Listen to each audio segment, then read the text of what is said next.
Boa noite, senhoras e senhores, tudo bem? Estamos aí hoje para mais um vídeo sobre a República Velha. Agora falando aí, um vídeo que eu terminei lá no último vídeo da nossa aula, falando sobre o senhor Prudente de Moraes e a sua famosa política dos governadores. Agora nós estamos aí também falando da República Velha, dando continuidade a isso com um dos momentos mais contestantes ou contraditórios do período do senhor Prudente de Moraes, o primeiro governador oligarca, que é a Guerra de Canudos, senhores. O que vocês já ouviram falar, né? Guerra de Canudos, Antônio Conselheiro, tem um filme nacional com José Wilker de quase 4 horas de duração, né? Necessariamente 3 horas e 40 minutos, excelente por final. Qualquer professor de literatura, a partir do 8º, 9º ano, ele já indica para você, certo? Devido às escolas literárias, para você ler aí Os Sertões de Euclides da Cunha. E se você tiver muita sorte, esse professor vai pedir para você falar sobre, certo? Os diários de Euclides da Cunha. Então, assim, vamos falar um pouco sobre esse contexto da Guerra de Canudos, um evento que ocorre aí no sul da Bahia, né? Vamos fazer um resgate sobre a pessoa desse cara chamado Antônio Conselheiro de uma forma rápida e sucinta. Vou compartilhar para vocês aqui um slide sobre essa questão, que a gente ainda está falando sobre a chamada República oligárquica e todas as suas estruturas. Dá para vocês me verem aqui no cantinho, eu vou ajeitar aqui, colocar aqui para ficar menos feio. Vou aumentar aqui um pouquinho. Muito bem, senhores. Olha só, nós vivemos aí esse período da República Oligárquica, né, com a política dos governadores, esse acordo que eu já havia falado anteriormente entre o poder central do executivo, na pessoa do senhor presidente da República, Prudente de Moraes, e as oligarquias estaduais, um beneficiando o outro, certo? Ele apoia o presidente fornece para eles benefícios econômicos, eles investem em irregularidades políticas, e isso vai desencadear um governo sem oposição. Pois bem, nesse meio geral, você tem aí o problema, senhores, da pobreza, certo? E pobreza é o que o Brasil tinha e mais tem de melhor, né? Ele apresenta isso para o mundo do tamanho do mundo. E lá no interior da Bahia não é diferente. Se hoje algumas partes do Nordeste têm o seu grau de pobreza, imagina antigamente, 100, 120 anos atrás. Então vamos embora pensar assim. Naquele sertão da Bahia, de um sertão de gente buscando terra, com pouco trabalho, pouca comida, uma miséria desenfreada, certo? Que serviu, inclusive, em todo o Nordeste, de base para João Cabral de Melo Neto escrever a sua obra Morte e Vida Severina, inspirou o Cândido Portinari a escrever o livro Os Retirantes, o livro, não, desculpa, a pintar o quadro Os Retirantes, falando sobre a pobreza.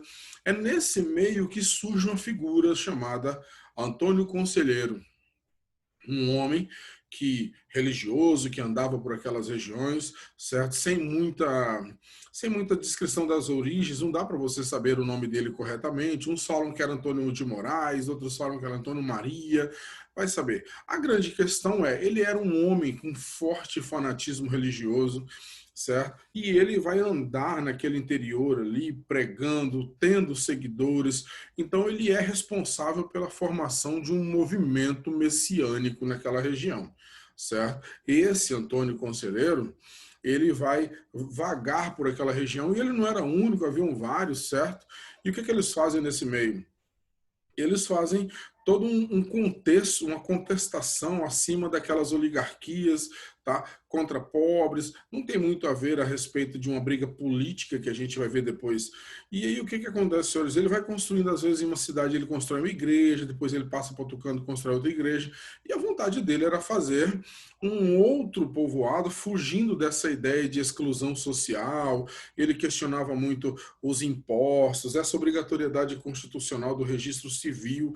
Então, assim, ele era um homem de força em um movimento messiânico, que tinha lá seu tom de misticismo, né? Ou seja, muitas lendas surgiram sobre ele, né? E aí o que acontece, senhores? Nesse imaginário, nessa discussão maior, ele era a favor da população. Então o que acontece? Ele necessariamente vai fundar uma sociedade, um pequeno grupo chamado de Belo Monte, tá? Que viria a ser depois Canudos, e as falas dele, a forma que ele pregava nas cidades incomodava as pessoas, essa ideia de que haveria um castigo divino se você fosse preso a essas disputas por terras, se você fosse preso a esses conceitos oligárquicos e tudo mais. Isso incomodava alguns setores. Eu já falo que vai dar isso na cabeça. E aqui está a obra Os Retirantes do Portinari, que eu falei para vocês, certo? Preparando o enterro na rede, um trecho, inclusive, de João Cabral de Melo Neto, Morte e Vida Severina, muito bem levada à TV pela Rede Globo em 1980, com o senhor José Dumont, tá? Se encontra no YouTube, inclusive. Mas a grande questão, senhores, é o seguinte, ele funda um pequeno povoado, aqui você vê algumas imagens de época, e esse povoado, ele é de autossustentação, ou seja, ele é autossuficiente, ele produz necessariamente o básico para sobrevivência, ele não tem um comércio desenfreado, ele não tem dinheiro, ele tem um poder? Tem, ele tem uma hierarquia, é óbvio. O conselheiro tinha ali alguns homens mais próximos, certo? Mas a grande questão era um pequeno povoado que dizem, inclusive, que ele produzia lã e mandava para os Estados Unidos, mas não há oficialmente essa questão. Tá? Aqui é um trecho do filme o filme Guerra de Canudos, né, que é o José Wilker na pessoa dele, você vê aqui bonitinho. Bom, a grande questão, outro trecho do filme, a grande questão é, senhores, ali no sertão da Bahia, ele funda o Arraial de Belo Monte, próximo ao Vaza Barris, ou Barris, que hoje em dia é uma barragem, tá? E ele funda um povoado ali. Conforme eu falei, é difícil você ter a origem dele. Então, muita gente chama ele, diz que ele era Antônio Vicente Mendes Maciel, Antônio Maria, Antônio José. Não dá para você saber. E, assim, para a corrente da época, algumas pessoas dizem que ele era socialista, mas eu duvido muito, e a história também duvida, que ele tinha essa prática. Mas o que acontece? Ali no interior da Bahia, pouco se falava, mas tudo se dizia, né? Corria-se boatos maiores. O problema é que ele começou eu vou pegar mais para frente, o problema é que ele começou a incomodar alguns grupos, e aí existem alguns critérios, deixa eu passar aqui um pouquinho para frente, para vocês verem o trecho, que é o corpo dele, algumas discussões que envolvem o que levou à guerra, certo? Porque, assim, alguns alegam o seguinte, que ele havia encomendado, né? Ele fazia trocas de madeiras, de comida por madeira, ele não tinha prática do dinheiro, ele havia encomendado uma madeira na região de Juazeiro, que era uma cidade lá próxima, a madeira não foi entregue, e eles não quiseram entregar, mesmo já tendo sido paga, e aí, segundo alguns relatos, o Antônio Conselheiro foi buscar a madeira, ou melhor dizendo, encarregados dele foram buscar a madeira, fazer pressão ao madeireiro. Estourou uma briga de rua entre os madeireiros, envolveu gente da cidade. Sei que morreu quase umas 100 pessoas, certo? E isso gerou um atrito muito grande, senhores. E aí, o que acontece? Deixa eu voltar aqui. O que acontece? Ele ameaçou, né? Segundo dizem a história, ele ameaçou. O cara falou assim, olha, eu vou buscar essa terra, essa madeira. E essa informação chegou de forma desencontrada ao exército, dizendo que não, que era um grupo que ia invadir Juazeiro, que ele estava se armando, que ele era socialista, que ele queria retomar a monarquia. Os caras ficam tudo doidos, meu. O cara falou assim, nossa, Ave Maria, esse cara vai nos quebrar no meio. Então o exército mandou para lá uma grande campanha militar para poder saber o que estava acontecendo. O exército acabou de forma desenfreada e de forma até inconsequente, o exército invadiu a região. Tá? Só que era uma região que o exército não conhecia e assim, ninguém aceita invasão na sua casa, meu amigo, sem revidar. E o povo revidou e nesse revide o exército fugiu, muitos foram mortos, deixaram as armas para trás, certo? E aí o que acontece? Chegou a notícia falando, olha, o bicho tá pegando lá, rapaz, o povo expulsou o exército. O governo mandou de novo o exército para lá com outros regimentos, chamou gente que tinha sido herói da guerra da Armada, da Revolução Federalista do Rio Grande do Sul, e mandou esses grupos para lá. O que aconteceu, senhores? O grupo foi recebido a bala devido às armas que estavam lá, e o pau quebrou de novo, e o exército tentou invadir e não conseguiu, certo? É nesse meio, já na terceira leva, que vai para lá o Euclides da Cunha, saber o que está acontecendo. Porque sai tropas, inclusive do Rio de Janeiro, de Salvador, na Bahia, para ir para lá. E esses regimentos de exército, essas campanhas, elas não conseguiam destruir Canudos, certo? Não era só porque Canudos era, nossa, que bicho violento, entendeu? É porque era uma região seca, era uma região difícil de acesso. Tinha quase 40 mil pessoas morando lá, umas casinhas assim, sabe, minúsculas, e o povo não conseguia entrar, não conhecia a região. Na quarta campanha do Exército, aí o governo usou de muita violência. O governo mandou para lá dezenas de canhões, certo?